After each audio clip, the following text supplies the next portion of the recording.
parece si entramos en este tema de colesterol, problemas cardiovasculares? Hay una historia muy reciente, es que Sergio y yo nos hemos hecho un análisis para medir la testosterona y demás, y nos ha salido en negrita el colesterol, que está por encima de lo normal.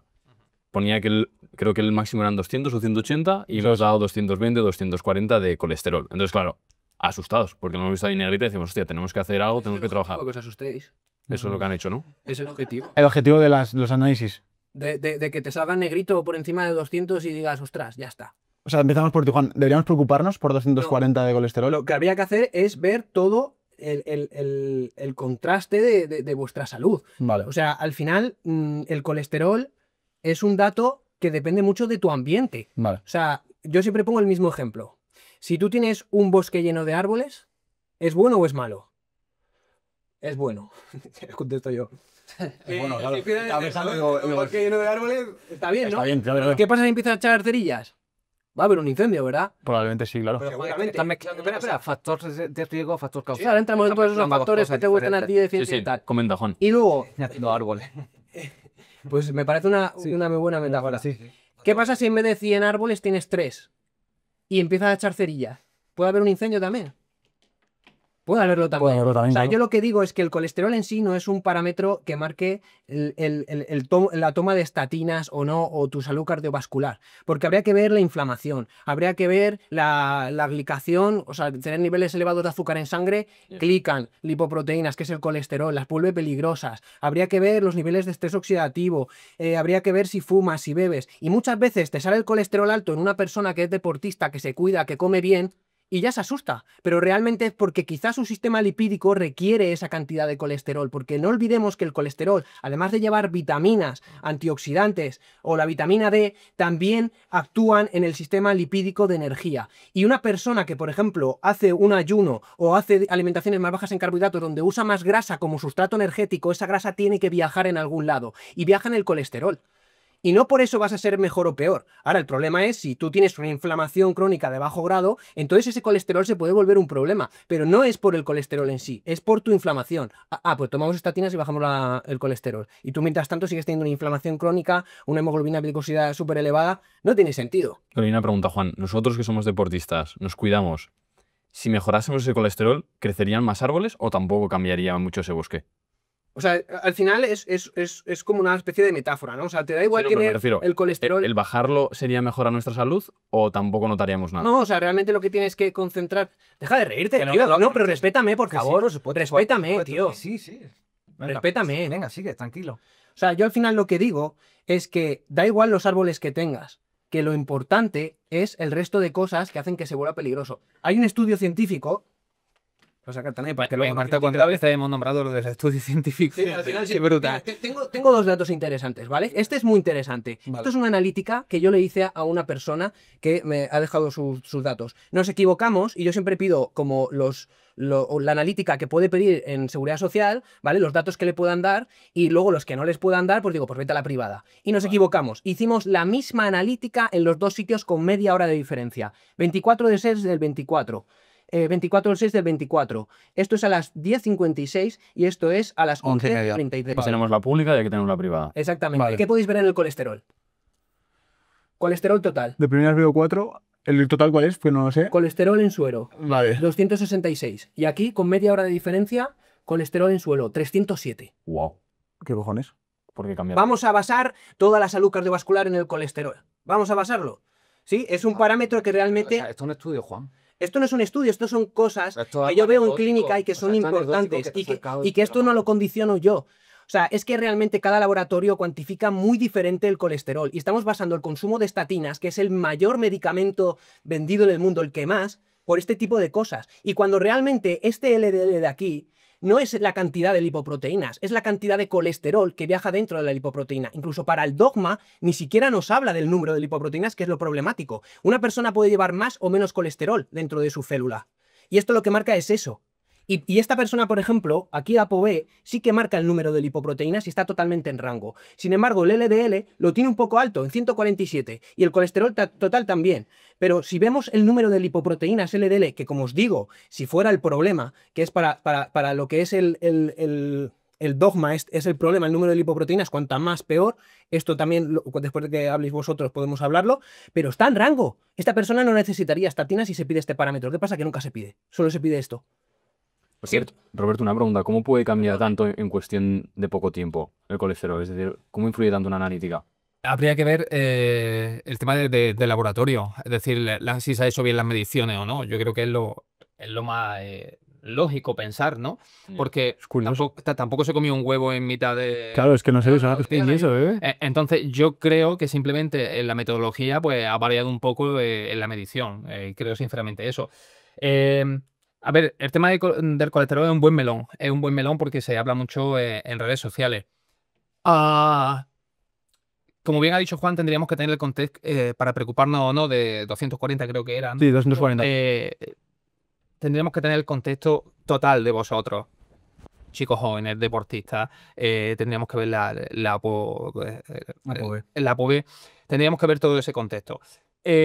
Normalmente el estar un poco elevado no debería de causar un problema, pero a tu pregunta que has dicho antes, si en vez de 240 estuviese en 230, pues seguramente mejor. La ciencia dice que es menos riesgo cardiovascular. Punto pelota. Es lo que dice la ciencia. Otra cosa es que nosotros creamos, por experiencia, por lo que sea, que eso no es... Que hay estudios también. Que no es así. Pero es lo que digo, en un contexto saludable, tener 240 a lo mejor no es súper relevante, siempre y cuando los demás parámetros estén bien. Pero repito, con respecto a tu pregunta, desde mi punto de vista, al final, la LDL, colesterol, al final, si llevamos mucho tiempo con él, en un principio va a ir deteriorando nuestro sistema arterial. Es decir, no es que hoy tengo el colesterol alto 3 días y ya con eso me voy a morir. No, es que eso va, si el problema es que eso vaya de largo, ¿vale? A lo mejor esta persona se ha comido un chuletón el día antes. No es causal. Vosotros estáis defendiendo que es causal. Ya veo que tú vas a defender la misma postura que él. Pero el LDL por sí no es causal. Juan, sé que sí, te has dicho, y además me gusta porque si dices desde mi opinión, desde tal, lo entiendo. Pero tú estás diciendo, según tú, que el LDL, o sea, tus circunstancias, que el LDL es causal, pero es que no lo es. Pero vamos a ver. Sí se ha demostrado que clínicamente que si tú tienes el LDL alto durante mucho tiempo, eso aumenta el riesgo cardiovascular. Por ejemplo, hay personas que tienen hipercolesterolemia homocigótica, es decir, que desde que nacen tienen niveles mucho más altos que el promedio de colesterol total. Hostia, es la de nacimiento. Sí, desde nada. O sea, si tiene hipercolesterolemia homocigótica, casi que desde que nace ya tiene unos niveles de colesterol mucho más altos que cualquier otra persona, simplemente por ese condicionante genético. Estas personas, si no tienen ningún tipo de tratamiento y se mantienen esos niveles mantenidos en el tiempo, esas personas tienen eventos cardiovasculares en 30 a 40 años. ¿O no? Si tienen la misma esperanza de vida que nosotros. Sí, porque están famosas, o sea, todas tienen un tratamiento. Mira, los 3 amigos que tengo, que tal, sus padres ninguno ha tomado en algún momento. Ninguno. Y ellos tampoco. Claro. Y siguen. Juan, también se ven personas perfectamente sanas. Perfectamente sanas. Perdón. Que soy muy teatrio. Perfectamente sanas, delgaditas, que tienen el colesterol elevado y también hay acontecimientos dramáticos a nivel cardiovascular. Puede ser colesterol no, bueno, el caso es que estaba ahí. Entonces, cuidado. Por ejemplo, este estoy yo. Lo puede decir que sabes luego. Y luego quiero que me expliquéis lo de las estatinas, porque lo habéis mencionado rápidamente, y esto si es así, o sea, es una locura. Hay una barbaridad de gente tomando estatinas y no sabemos ni lo que es. 25.000 millones de euros al año es el medicamento más vendido. Y todo por decir que el colesterol total... El más vendido son el análogo de GLP-1 actualmente. Bueno, está en el segundo puesto. ¿Qué es, no? O sea, ¿de qué es? Sí. ¿Pero para qué es el más vendido que tú has dicho ahora mismo? De la obesidad. Pues, bueno, sí, ahora. Y lo del Ozempic y todo esto. Y lo de Eso habrá sido hace poco. Y los antiácidos también, los antiácidos un momento, lo más vendido es el Ozempic ahora mismo, por encima que las estatinas. Puede ser de lo más alto. O sea, no otra tendencia. Claro, tío. También en cuadra y todo eso, omeprazol y todo esto. Estamos fallando en la pirámide. Qué locura, chaval. Bueno, hasta ahí llegamos, que todo esto de la estatina, a lo mejor la estatina no es el problema es llegar a tomar estatina. No, el problema es que la gente manda estatinas de más porque realmente son los protocolos y porque hay que hacer, es un negocio. Es un negocio y hay que vender más cada año. Y luego vemos la gente que baja esos niveles de colesterol y todos tienen conflictos de interés. Todos están con farmacéuticas. O sea, es que hace 10 años estaban en 300. Juan, ahí te doy, por supuesto, tu parte de razón porque... Bien, gracias. Es cierto que, de hecho, hace poco en el podcast entrevisté a un médico amigo mío y es cierto que a veces la ciencia invierte mucho más en la solución que en la prevención, ¿no? Y entonces quizá el problema ahí estaría en la prevención. Es decir... El problema del uso de la estatina es que antes de la estatina sí es verdad que tendríamos que hacer una metodología preventiva durante X tiempo y luego ya si ahí no hay resultados, Sí. Puedes empezar a tomar... A ver las circunstancias, que ni siquiera te preguntan qué comes. Sí, por parámetro eso- alterado, yo como médico lo que tengo que hacer es bajarlo. Es trabajar la Ese- ese prevención. protocolo. Es Sí, trabajar la prevención. Pero- A esa persona, si me da su historial nutricional y veo que está comiendo con mucha carne roja, Ahora hablamos de eso. mucho huevo, mucho tal, y encima ultraprocesado y tal, Eso me pone... y encima veo el colesterol alto, joder, pues a lo mejor tengo que trabajar en esa prevención antes de que... Quiero que habláis antes de de este estudio, ¿vale? Vamos. Es un estudio científico donde en 130.000 personas, no sé cuánto, que habían tenido ya problemas cardiovasculares, pues los ingresan y se ve que en el hospital, los que vuelven a tener otro evento cardiovascular, el 77% tienen el LDL bajo. Si la teoría de que el colesterol, la gente que tiene los eventos tendría que estar aquí, sin embargo el pico está incluso en 90 de LDL, miligramos por decilitro. Juan, estos son ensayos observacionales, ¿verdad? Sí, bueno, pero te dejo los datos, está allí. Vale, Y, eso se pero llama- espera, se si llama- realmente... Se llama causalidad inversa, lo que está explicando. Sí, En cosas, causalidad pero bueno, inversa. ahí está. ¿Sabes lo que es la causalidad inversa? Joder. ¿El qué? Yo no lo sé, yo no lo sé. Este ejemplo se habla mucho de que, por ejemplo, las personas mayores, que seguramente el ejemplo que también suele poner mucho, de que en personas mayores suelen tener mucho más riesgo de eventos cardiovasculares teniendo valores de colesterol LDL más bajos. Vale. Y es como bastante llamativo. Hombre, llamativo. Claro, porque dice, en principio es contradictorio. Claro. Y normalmente están tratados ya. Claro, y ahí está la cuestión. O sea, hay muchos estudios en los que se puede observar que justamente es una causalidad inversa. Realmente la causa de que esas personas tengan peor calidad de vida no es tanto sus niveles bajos de colesterol, sino que es más bien la consecuencia. ¿Qué quiero decir? Cuando tú vas al médico, por ejemplo, y tienes niveles altos de colesterol, ¿qué te recomiendas? Por ejemplo, algún fármaco. Sí. Y ese fármaco te disminuye los niveles de colesterol. Pero como decimos, la enfermedad cardiovascular no aparece de un día para otro, sino que aparece en muchos años. A lo mejor, aunque tú ya estás tomando un fármaco, como la placa de ateroma ya está tan presente, independientemente de que tu colesterol plasmático ya sea bajo, la placa de ateroma está tan desarrollada que ya no hay mucho que hacer.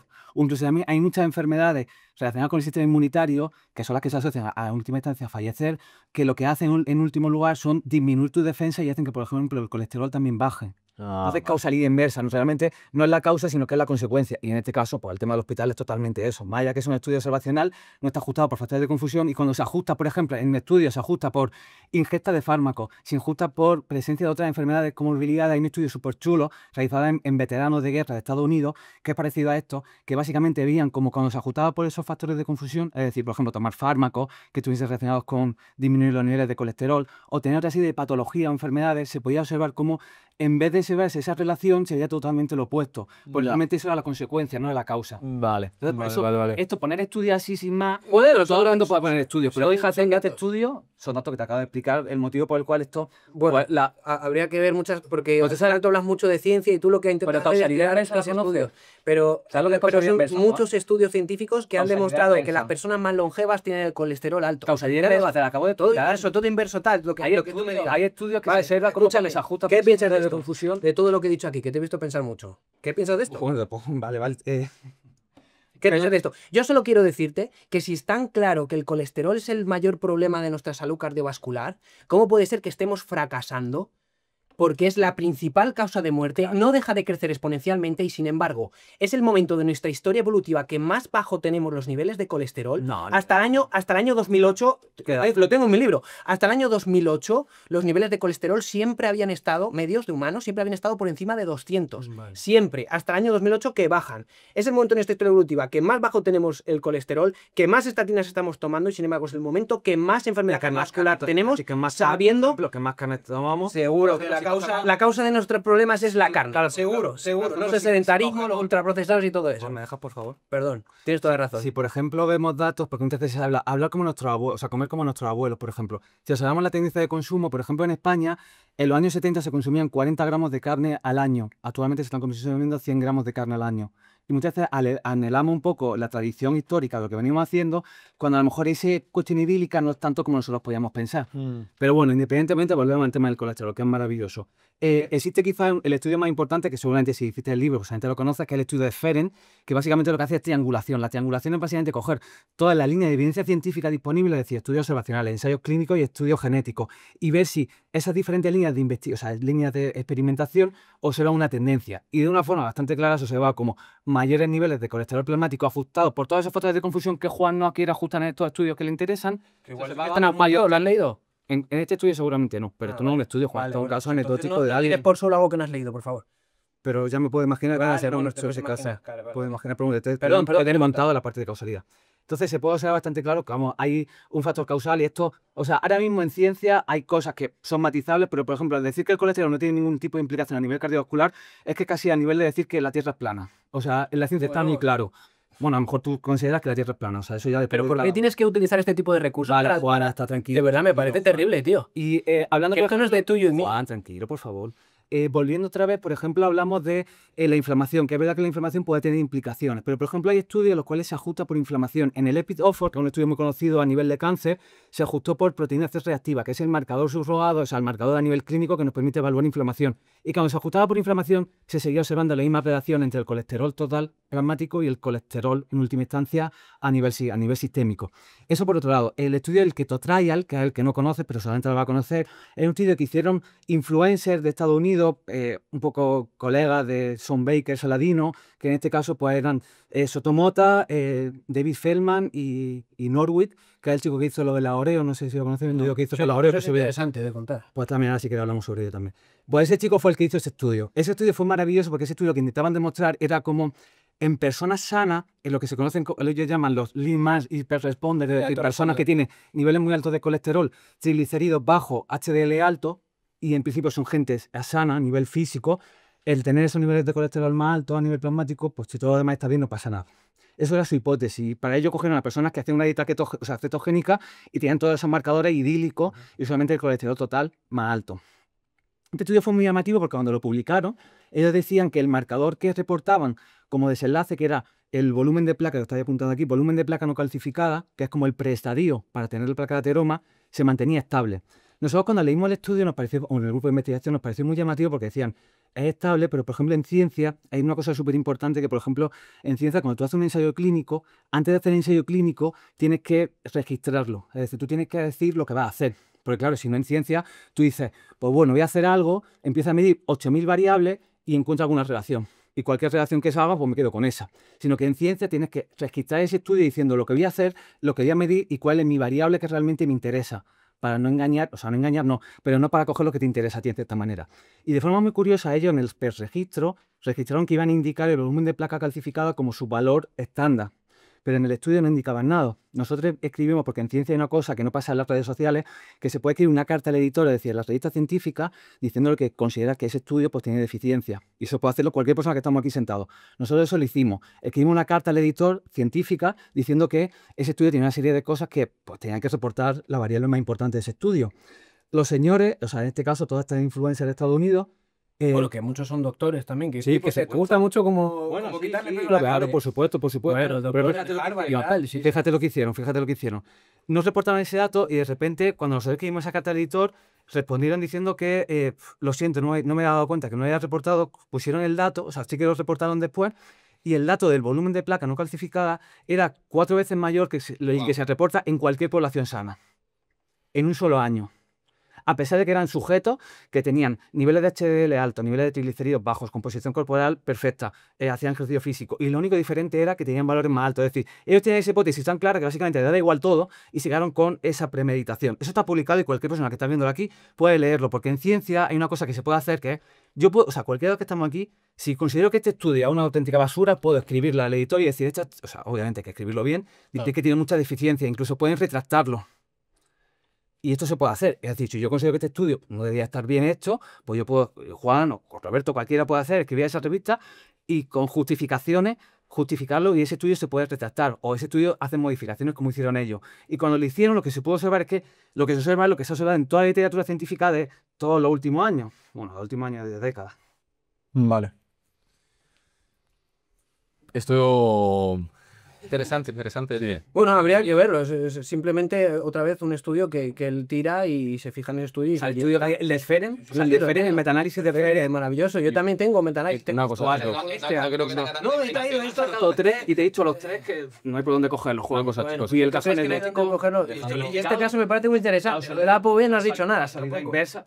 Pero que estos no son los estudios que para mí son la Biblia. ¿Qué la has sacado? Porque son estudios que pueden ayudar a entender que no toda la ciencia que tú defiendes es la mejor. O sea, por ejemplo, este que tú te has puesto a criticar. Te has puesto a criticar a la OMS en estos estudios. Que no te acaba la Hombre, pues sí, porque estabas criticando los mismos estudios, o sea, estabas crucificando que los estudios que utiliza la OMS para decir que la carne roja es cancerígena y has empezado a decir que no. Eso lo hemos hablado antes. Pero bueno. Dejando estudios de lado, si una persona está escuchando esto y quiere bajar su colesterol de manera natural o cambiando su alimentación, ¿qué le recomendaríais? Es decir, ¿qué tiene que hacer en su día a día para bajar los niveles de colesterol? Suponiendo que la ciencia dice o lo que hemos visto dice que tener los niveles es lo óptimo. Los niveles bajos. Bueno, lo primero que tendríamos que revisar su alimentación y ver cuáles son los posibles sospechosos, ¿no? Eso es lo primero, ¿no? Y ver, pues, alimentos que según la ciencia, pues, como carne roja, si no me sale hasta mal, no decirlo. Bueno, que no te sepa mal. Vale. Carne roja, huevo y algunas cosas, este tipo de cosas, cuánto lo están consumiendo y tal. Luego, por supuesto, actividad física. Y algunos suplementos algunos suplementos se pueden incluir en alimentos también, como bien ha dicho Miguel, con alimentos ricos en omega 3, ácidos grasos de calidad, como por ejemplo el aceite de oliva virgen extra. Y si hay gente que no vivimos en un mundo idílico, que no le gusta el pescado, por ejemplo, pues un buen suplemento de omega 3 pues, nos puede ayudar a mantener esa flexibilidad arterial que puede hacer que baje un poquito la peligrosidad de tener elevado el colesterol.